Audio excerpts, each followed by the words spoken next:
Hello and welcome to our channels. My name is Corey and I'm here with Yaela and Peyton, and we talk about all things spiritual, metaphysical, galactic, all things energy as well.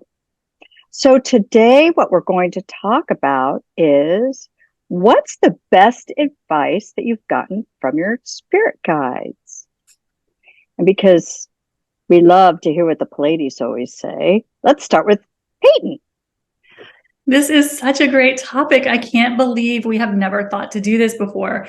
So I was thinking over the past day after we decided we were going to do this topic, okay, what have the Pleiadians taught me that has been most life-changing? And so what has been the biggest difference for me lately is two things that they have been telling me. And one thing I'm noticing with the Pleiadians is they're starting to make their teachings simpler and simpler. I don't know if that is because they know we have so much rolling around in our minds, but they're starting to take all of these complicated things that they've taught us over the past couple of years and really kind of boil it down. So one thing that they have been telling me over and over again lately, and this happens especially whenever I get out of alignment, shall we say, whether I get upset about something or in maybe fear about something that I'm seeing in the world around me, what they have started to tell me is to come in and remind me everything is me. What they say is everything is your creation. You created all of it. And one thing they like to say is, Peyton, you are the only one in your universe. And that's true for all of us, that everything we see projected around us is our creation, from those little things that are happening in our life to the big things that we feel like we can't really change about the world. What they're reminding me is everything is me. So what they have been telling me to, or sharing, encouraging me to do, is anytime I start to get upset about something or, in a little bit of fear mode, is to kind of stop and kind of reframe what's going on to say that thing, whether it's someone that is making me aggravated or something that I'm seeing in the world that I don't really care for, they have me stop and go, look at that thing specifically, or that person, and say, that is me. That is my creation. And I'm finding that what happens when I do just that simple little exercise is it takes me out of resistance. Because as soon as I look at something that I would otherwise be pushing against and claim it as my creation, I notice my whole body relaxes because it takes me out of victim mode. And it's so easy for us to get into victim mode right now with things we see around us in the world. And so the Pleiadians have been saying, this is a simple way for all of us to take our power back, is just to look at everything that we are resisting and reclaim it as our creation. Because as the Pleiadians have been explaining, really anything that we are pushing against, all we're doing is trying to separate ourselves from it, whether we are separating ourselves from those people we don't agree with, or from those things we see in the world that we don't like and we really think someone should do something about. All that is our ego mind creating separation. So what the Pleiadians have been telling me a lot lately is just to remind me it's all me. We are all one consciousness.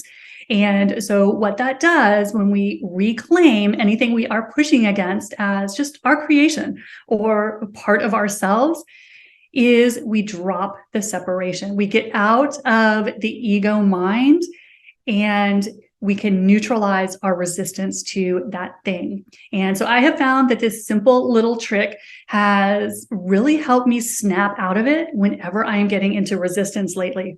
Because again, our mind wants to make us separate from it, whatever it is. And in reality, if it's in our experience, we created it. So that little simple trick to just remind yourself whenever you get upset about something or someone, that is you. That is an aspect of you. And it's interesting how much you will find yourself just relaxing your entire body and realizing that This is, you're coming from a much more neutral position with it when you reclaim it as your creation. So I'm loving that little trick. And the other thing that they have been telling me a lot lately, which kind of piggybacks on the first point, is to remind me, and they've been reminding my clients too, that anything we have created, we can uncreate. And this is not a novel concept, nothing new in the spiritual community. We have all heard, you create your reality. We've all heard that a million times.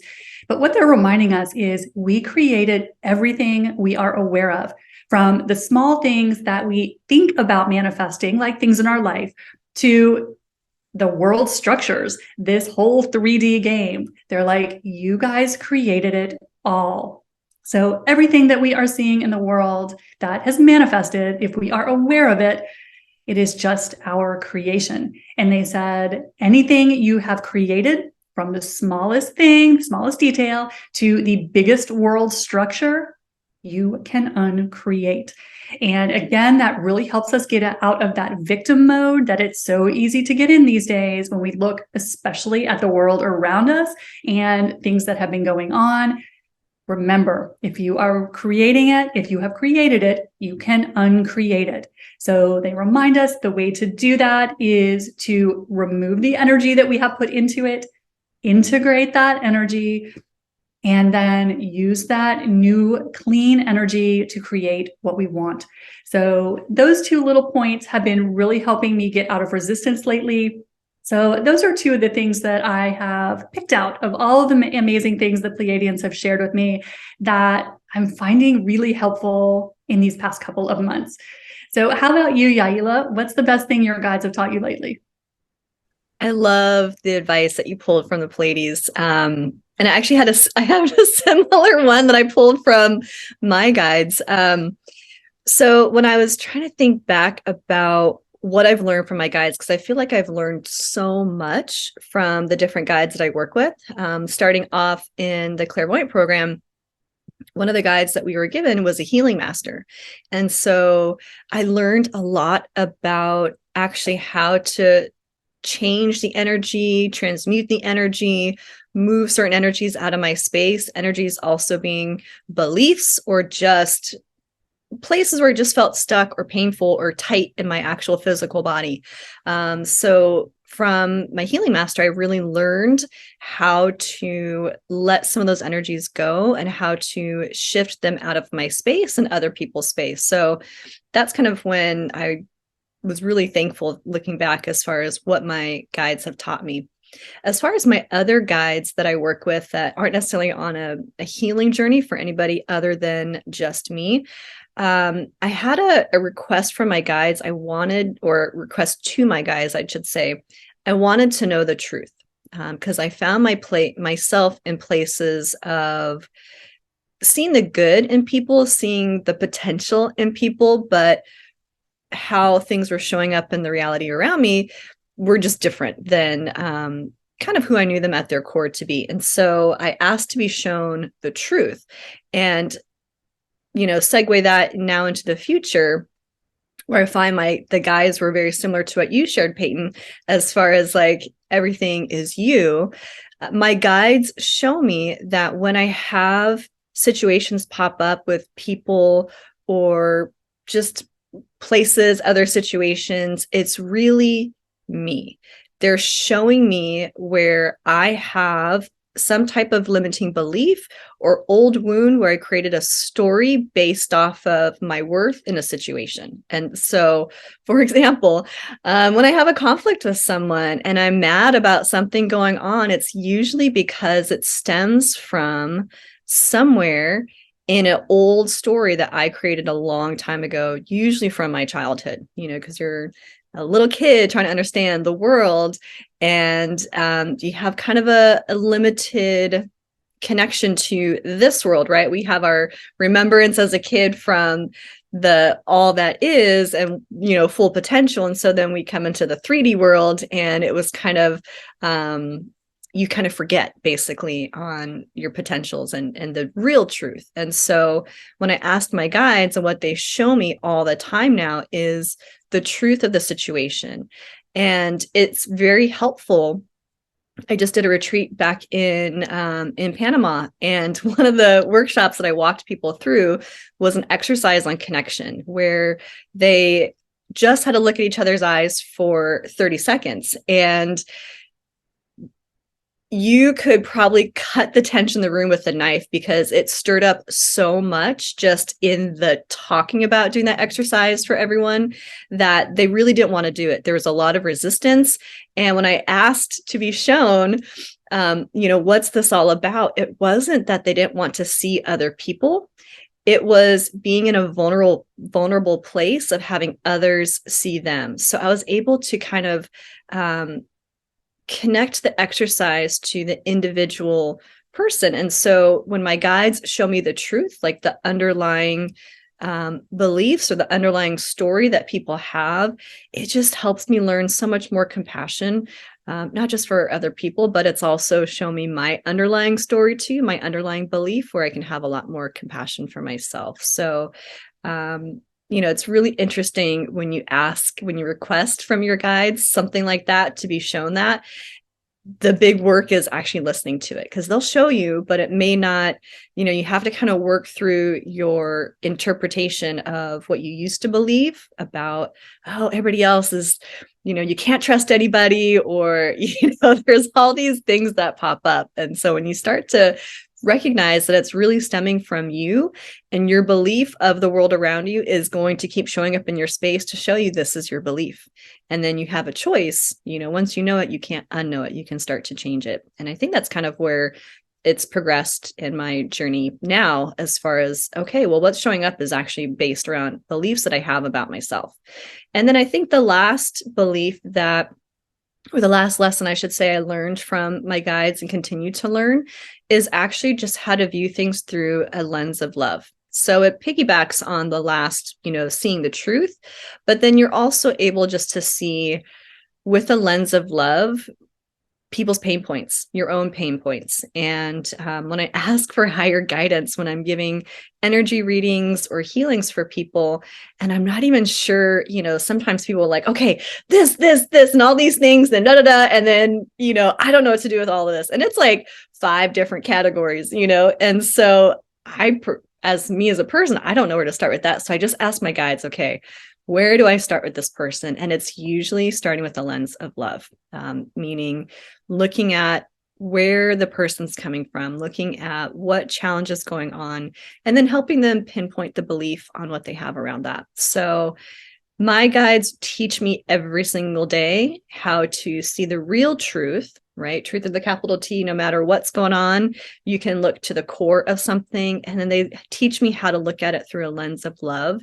So even if something or someone is having a challenge with me, or I'm having a challenge with them, like, you get to see, they give me a lens of love where it's like I can see their wound and my wound, how they're interacting with each other. And it takes the pressure off. It takes the foot off the gas pedal. Because in my past, before having that support from my guides, it could blow up into really big situations where the egos are now in full charge and not our hearts. So very thankful for being open to my guides and being able to understand the lessons, because they come in way more subtle than you would probably expect them to come in.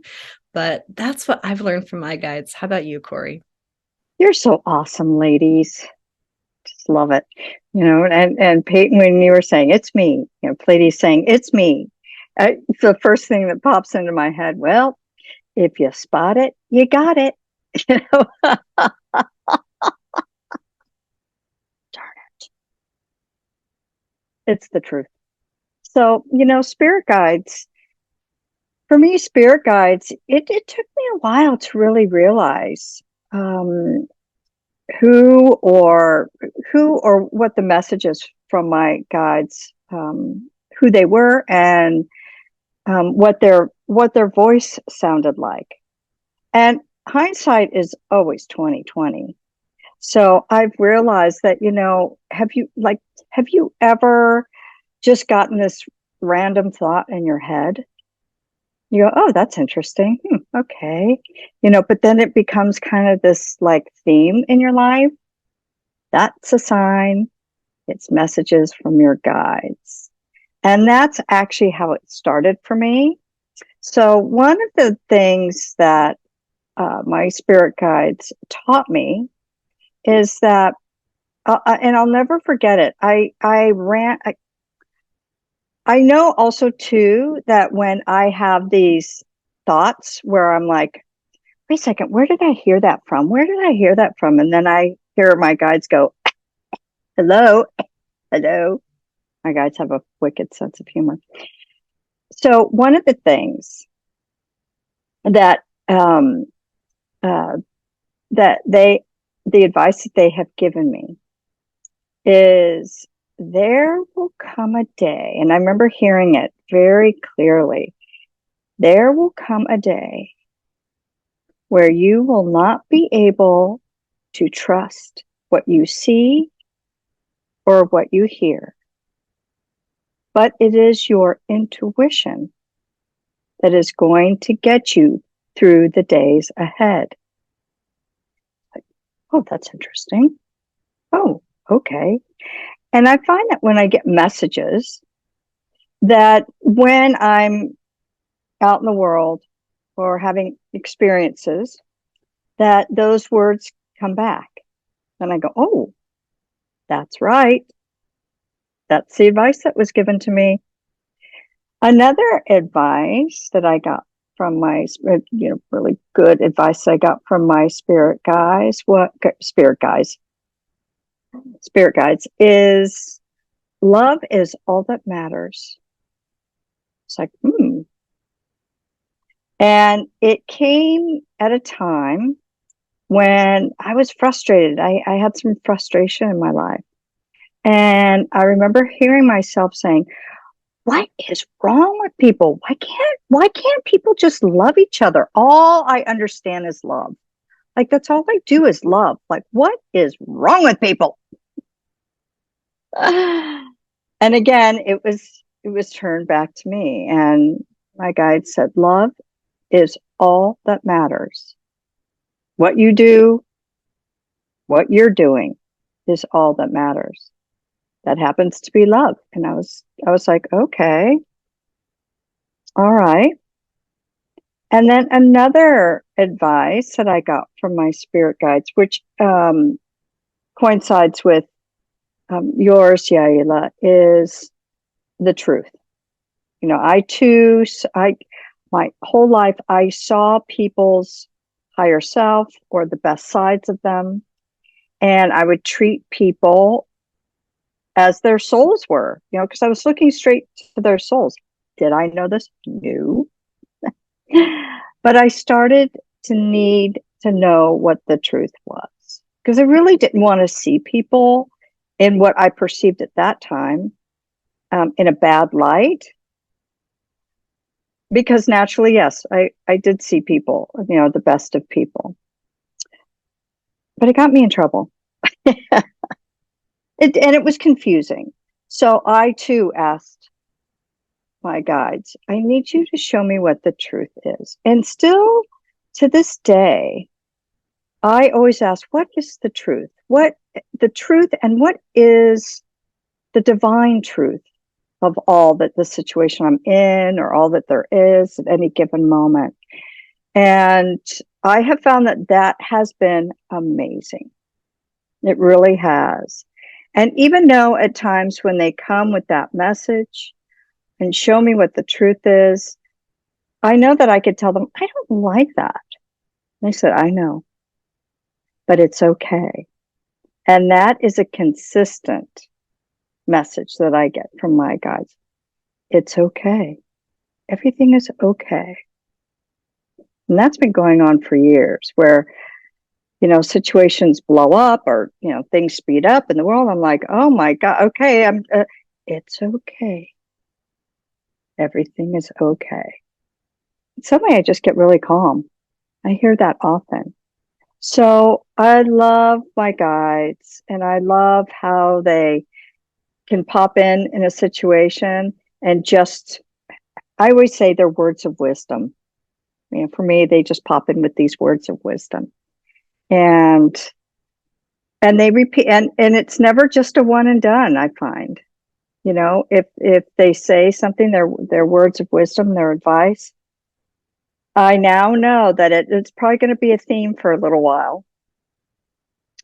Because even if I get it the first time, it seems to always be a theme that plays out in my life where it will be repeated. You know, the advice will be repeated, or their words will come back to me in my head, going, "Oh yeah, that's right. My guide said that." So that's all I have for spirit guides. How about you ladies? Anything else? Yeah, just one last little thing, because it's popping up as far as the truth, because it was really confusing for me too, because I'm like, well, wouldn't the truth be what their soul is, instead of what's the playing out in this world? And just thinking back on certain situations, with people, they also showed me that how people were showing up had nothing to do with me. It was their own personal journey too. Because I think for many of us, we can internalize it and think, well, I'm not XYZ, right? We can tear ourselves down and create all these stories, right? Again, showing ourselves what the wound is based off of somebody else's preferences or actions or how they're just showing up in the world. And so when they show me the truth, they're like, well, A, here's your wound. And then B, it's not that this isn't their truth, but where they're at in their journey, this is what they need to go through first. This is what this is what their soul is choosing at this time. So even though their higher truth is this is kind of where they have to go first along their soul's journey. And it helped me take that less personal for some situations, especially when I look back on like romantic situations, and you kind of, you see all these potentials, but then they're like, no, this is just showing you what you can heal. So I will say the truth is shown not just about others, but, obviously about ourselves, but also not to take it personal when others are, kind of learning their own lessons, because it's not about us. It's really about them too. I have to agree with that. I have to agree with that. Anything else, ladies? All right. Well, thank you very much for joining us. We're so glad that you joined us today. So please remember to like, share, and subscribe our videos. The descriptions will be down below. And we're here every week. So we look forward to seeing you soon. And until then, bye for now.